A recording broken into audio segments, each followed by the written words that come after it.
This is the ongoing series about the history of the Industrial Revolution here in Odda. Odda.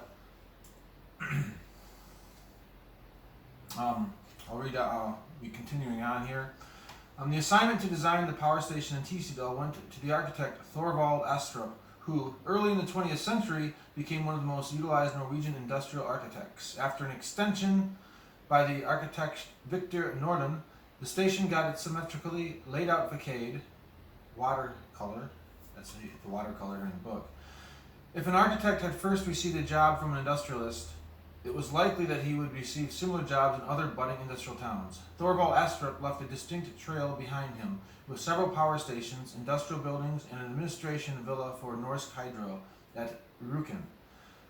Morgan Stern and Edie, who prepared the zoning plans and thus planned the layout of Tivita Haugen Garden City, and Oscar Hoff, who designed the houses there, also had assignments in several industrial towns. Most of the architects in that period had their training from Germany, England, and Sweden. The housing they built is characteristic by the inspiration they brought from overseas.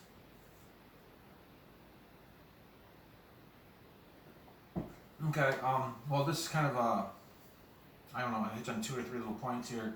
First off, it's basically just saying that when you know, just like in any industry, and if you're a college graduate or a you know, if you have a degree in something and you're out there trying to look for work, if you get hired by a big company, that's really good for your career. So so you have to keep in mind that the Industrial Revolution was this period of like great expansion and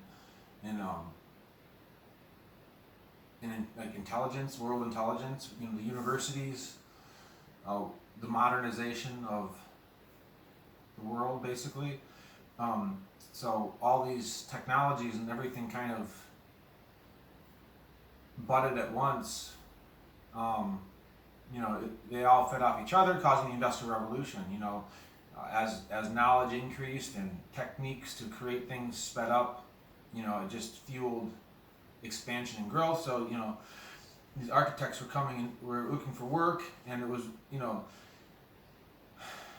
to have this opportunity here was just a perfect time for these, you know, these new architects to get eager architects to have something of their put their stamp on.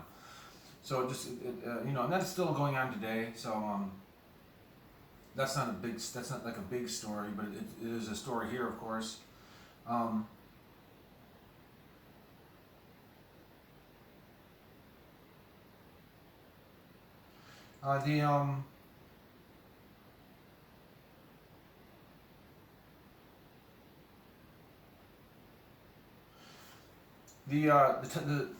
was just thinking about it the other day here.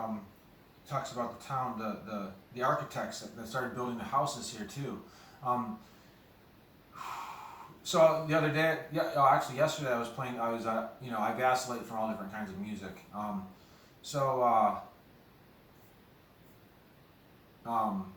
You know, there's a popular Swedish singer, Tove Lo, and then there's you know, she's Swedish, so a lot of Swedes came here to Odda and started work. Why they came from Sweden and not why didn't Norwegians come here? I don't know. Good question, because you know, I always grew up hearing that Sweden kind of have traditionally sparred with Norway, but at the same time they're like brothers or sisters or whatever. So they're like, you know, they're like kind of the same. Their languages are very similar. Their history is kind of intermixed because of the conflict, I guess you'd say. So why they came here, I don't know. You know, it says that German, England, and Swedes. So my guess is that Norway was this. You know, Norway was a relatively new country in terms of its structure. It's a modern structure. So Norway, you know, if you look at the history, Norway was Norway is where the Vikings came from. So you have all these tribal people, the Vikings, up until about 1100. They were still very wild, I guess you'd say, very tribal. So they weren't very controllable, maybe. So you have these other countries that have been established, Sweden, Denmark, that had governments and were ruled by Christianity and Catholicism and kind of structured them. I believe is probably the reaching back farther in history. So they so if you ever look at a map of Norway, you'll see that geographically it's kind of it became a country basically geographically. If you look at the map, so you have the coast with all these fjords, and even like right here, and it's not even just fjords; it's just islands, and it's just all it has a very irregular kind of coast. It's not just a straight line. So if you think about it, if the Vikings kind of had established themselves in this coastal area like that, with all these little islands and fjords, it would have been really difficult for any other nation to try to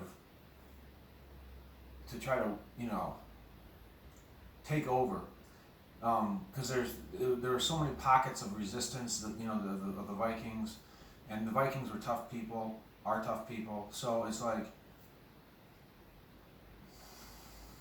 so it was probably very difficult for any country like Sweden or Denmark to really rule over Norway, the land.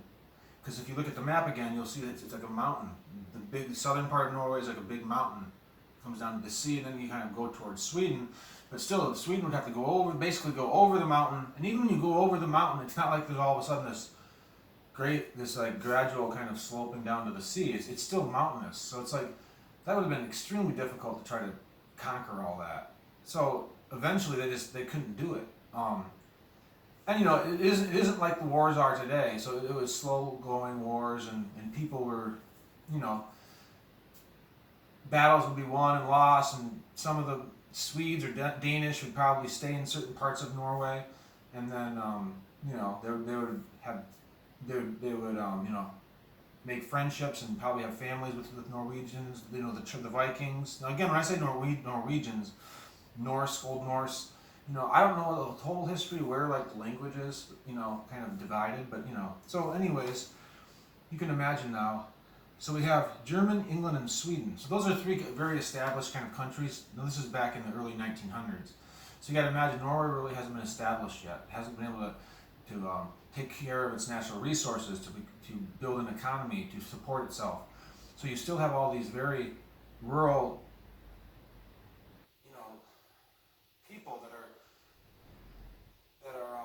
dependent on resources still. Probably, I mean, not resources they can survive off the land, but they need resources that make them more modern, like types of things that speed up building houses and the modernization. So Sweden, Germany, and England had those things sooner. So like they were here.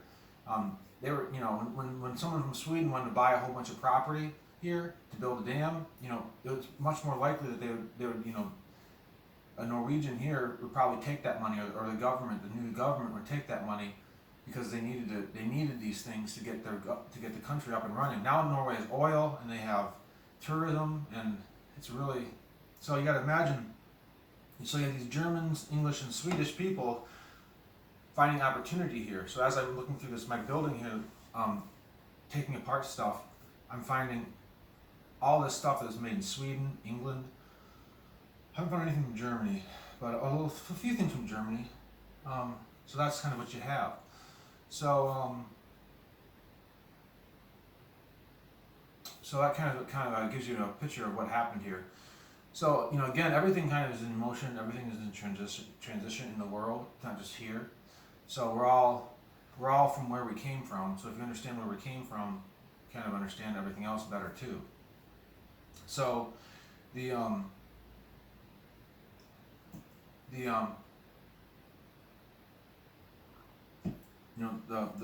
especially the Swedes and it's the Swedes I've heard about, because they speak a more common language to Norwegian than English and German, so they probably adapted better living here amongst Norwegians. And the houses were then built by the Norwegians and the Swedes